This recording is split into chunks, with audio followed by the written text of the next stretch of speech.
All right, everybody. Quasar Markets Live. Here we go again. Jim Iuorio. He is like the unfiltered investor newsletter, and nothing comes out of him that's filtered. Let's go, Jim. Tell me what's going on in the markets right now. I can't figure this one out myself. Well, okay, it's interesting because figuring it out might not provide us all the keys we need to make money. Bear with me for a second. So, was it Tuesday or was it Monday when AMD was up 30%, gold was up $80? It felt kind of manic to me, like everybody was rushing in. And you and I both know when you start to see manic, it's not the greatest thing in the world. We are absolutely and without question, in my opinion, in some level of bubble. Now, what value is that? It's very little value unless you can figure out when that bubble is going to end. We can say we're stretched. We can say by every valuation we look at the stock market, we're stretched. But we don't know when AI and that AI theme is going to start to fizzle out, because it doesn't feel like today, even though today we've pulled back a little bit. But I do think it is a time for relatively extreme caution. And when I look at this market and I turn on my machines, and just like you, they're all over everywhere we are, and we turn them on in a way that, okay, I'm looking for a new opportunity. And you see silver running from $40 an ounce. I mean, I started buying at 19, and we start to, because we are this old. Remember the 80s? I do. And remembering when the Hunt brothers were trying to corner the market, and here we are with silver hitting $5 difference. Today it was at 48, 49, 50, 51, 51 and a quarter, and then it goes to 50 to 49, and where are we at now? 48, 80. That's not normal markets in the metal markets. That is, people, if you don't understand, that is totally irrational. All right.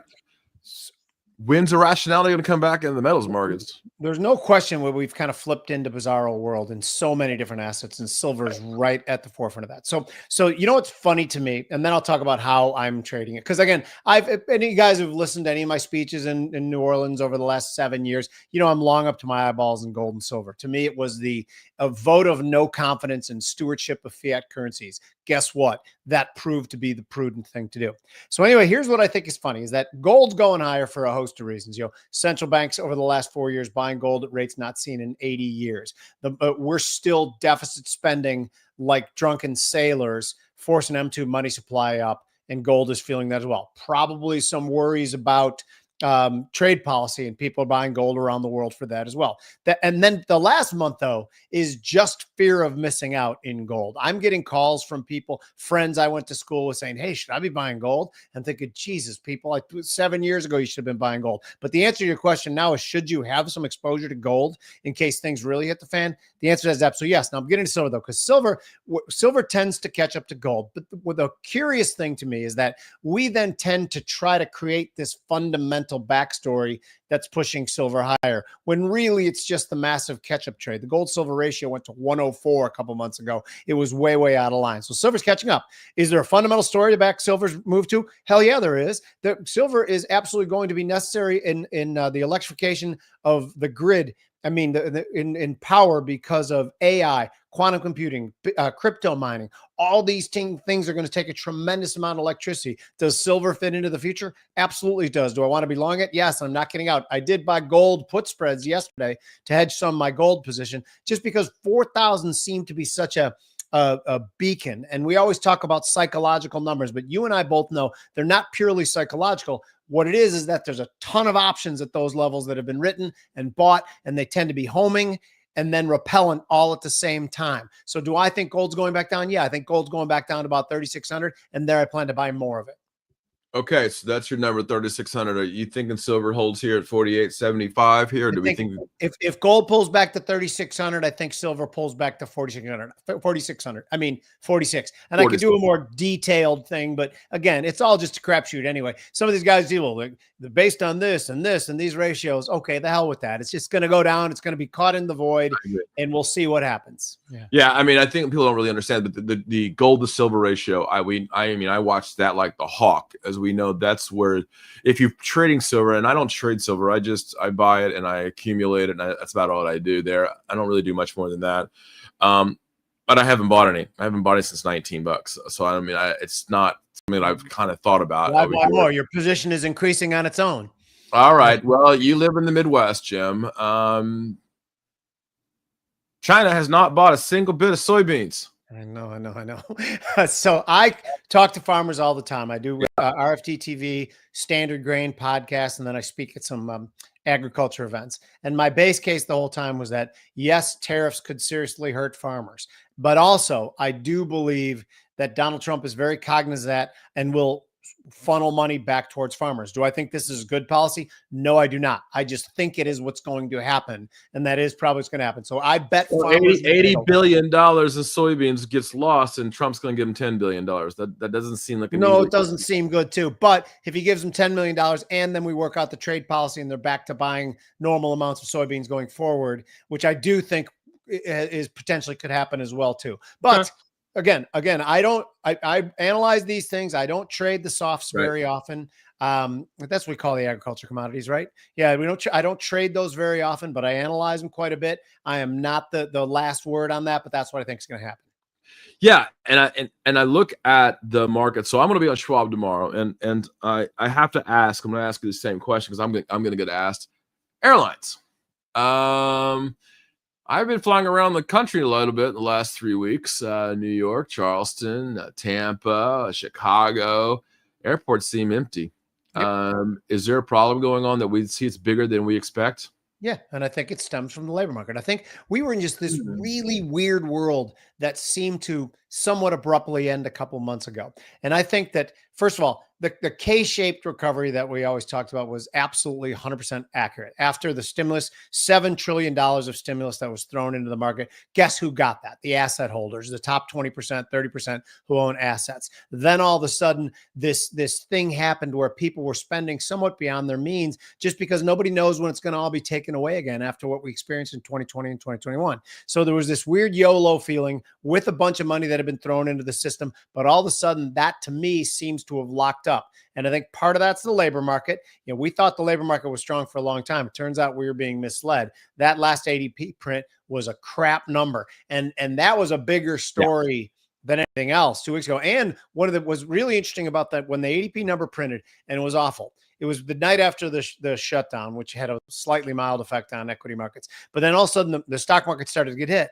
But then all of a sudden SOFR started to get to rally, meaning that the market is reacting with, oh yeah, the Fed's now got a clearer path to easier money. And then all of a sudden the stock got a bid again and started shooting higher again. So stocks definitely want two things. They want money to come be flowing in, but they still want to believe in the AI story. So right now, I believe it's stretched. I have puts. I have lots of puts. If it goes higher, I'm only kind of capturing half the up move because of the amount of puts I have, but I'm perfectly fine with that because it's stretched. I just don't know when it ends. So you might as well ride it and be protected. I mean, I'm playing a little bit differently in this market. I have just took some risk off, right? I'm not in any margin. I have sold half of my major portfolio and most of my trading portfolio preparing for this. I'm raising cash as fast as possible. But not, everyday selling, not scaling out. I'm not going crazy yet. But if I'm wrong, I'm okay with it. If I'm right, then I'm very okay with it. But if I'm wrong, how do I handle that psychology of everybody going, oh, you got out too soon or you mess up, right? How do you handle the psychology of actually making a bad trade or a bad move?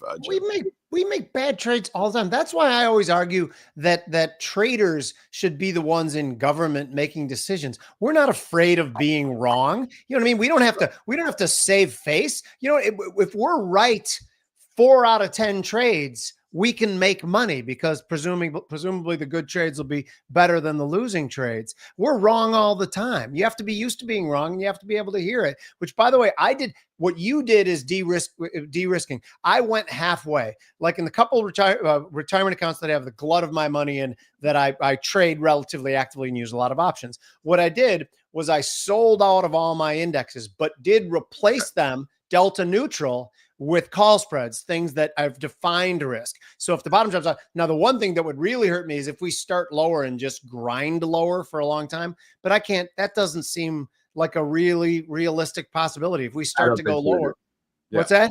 I think you're right. I don't think we grind lower. I think it'll just be one of those days like, oh God, because there's just so much options out there. I mean, we saw that with this run up, and I think we're gonna. I don't know. I can't feel it yet, but I mean, I am starting to say that the bubble is going to burst, and people always ask me, how do I know when the bubble is going to burst in the metals market? And I said, well, the minute you see gold commercials on CNBC, the gold companies are trying to sell their gold. Right? It's not hard. Right. It's not hard here, okay? But there's not really one for stocks. There's not a lot of brokers going, oh, buy, because they're telling you to buy when it's low, telling you when to buy when it's high. They're always on the buy side, right? Yep. What you don't hear is the sell siders going, hey, now's the time to get out. And I think you're starting to see a little bit of that in the media. I think even ourselves here are trying to say this, that we're in the bubble, folks, right? Yes. And what I would add to that too is that we have a long saying is that bulls can make money, bears can make money, but pigs get slaughtered. And what that means is that if you stay at the party too long, mistakes will be made. So the point is that, and it's not necessarily to take off all your risk, but it is to be prudent. If you invested $100,000 in NVIDIA a year and a half ago and you're just letting it ride, well, then you're being irresponsible, in my opinion. You have to book some profits, even if it's in a taxable account, which I hate doing as much as all you people listening do as well, is that, but I do think discretion is the better part of valor. I don't think everyone should be out of this market, because I still think we can be right on this thesis that the bubble is somewhere near the top. I think it's within the next 18 months, we see a 30% haircut in Mag 7 stocks. That's what I believe. Hey, repeat that one more time. 30% like Jamie Dimon? Within the next 18 months. And he said it too, because if he said it, he got it from me. Jamie Dimon has never had an original thought in his life. In the next 18 months, I think we see a 30% haircut in the Mag 7 stock, in the big tech leader stocks. There it is. Unfiltered investor. Like I put the link out there. All you to click on it, hit him up. Your first trade will pay for your annual. I'm telling you right now. And I'll tell you, and add that too, is that I can say that, and it's my thesis, but the technicals have not given us that opportunity yet. So Mike Arnold at Unfiltered Investor has a very, very unique and interesting system that I've been trying to push out that involves, different moving averages. And we believe we will know when it's beginning. Will we miss the first 10 to 15% of the move lower? Heck yes. We're not just jumping in and trying to do it. We will miss the first part of the move lower, but we'll catch the big part, I think. All right. Once again, my friend, Jim Iuorio. Thanks, Jim. Click on the button, Unfiltered Investor Beehive. That's right there. Click on it. Go sign up for it. You'll love it. Jim, I'll see you next week, man. You're the man. Thank you, Stephen.